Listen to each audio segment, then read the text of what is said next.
আমাকে চেনো? আপনি ফাইনাল ইয়ারে পড়েন? প্রেম করবা? এবার কেউ প্রপোজ করে? তো কিভাবে করে? ফুল দিয়ে, হাঁটু গেড়ে, দুটো হয়ে করে? একদিন ইটস ওকে, কিন্তু আপনি যদি সিরিয়াসলি আমাকে প্রপোজ করেন তাহলে খুব লজ্জা হইতেছে, আমার একদমই জমতেছে না, বুঝছেন? I love you. এদিকে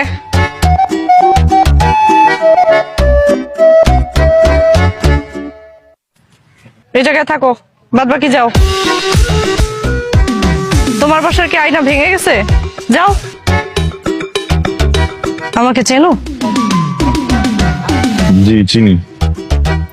কিভাবে? আপনি ফাইনাল ইয়ারে পড়েন, আমাদের সিনিয়র আপু।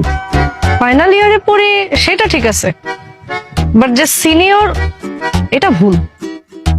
ফেল টেল করি নাই তো, তাড়াতাড়ি উঠে গেছি। প্রেম করবা? সরি? কি অ্যান্সার দাও না কেন? প্রেম করবা? এবার কেউ প্রপোজ করে?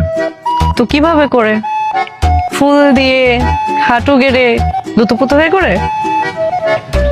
দেখেন, আমার কেন যেন মনে হচ্ছে আপনি আমাকে র্যাক দেওয়ার ধান্দায় আছেন।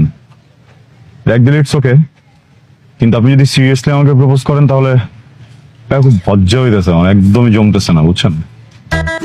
প্রেমটা না জন্মগত একটা খ্যাত বিষয়। মানে ফোন আপডেট হয়ে যায়, মানুষ আপডেট হয়ে যায়, মানুষের লুকস আপডেট হয়ে যায়, হ্যাঁ সফটওয়্যার আপডেট হয়ে যায়, প্রেম আপডেট হয় না। একদম শুরুতে প্রেম যেরকম ছিল, প্রেম এখনো সেরকম, ওই হাঁটু গেড়ে বসে লুতুপুতু করে বলা আই লাভ ইউ, ওইটাই। হ্যাঁ, তো এটা চেঞ্জ করলে না প্রেমের আসলে ভিত্তি থাকে না, খ্যাত প্রেমই ভালো।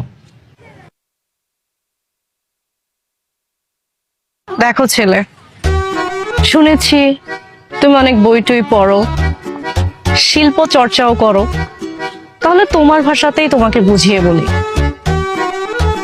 আমি এমন একটা কবিতা হতে চাই যে কবিতাটা তোমার কাছে অনেক প্রিয়, তুমি সেটা সারা জীবন ধরে পাঠ করবে।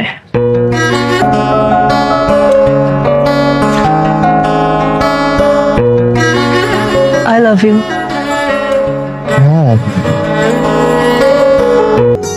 বাবা তুমি কথা বুঝতেছো না কেন? হ্যাঁ, সব ফ্রেন্ডরা মিলে যাচ্ছে এখানে, আমার কোনো মেয়ে ফ্রেন্ডও তো নাই ওইখানে, সব ছেলেরা। প্রবলেম কোথায়? আচ্ছা ঠিক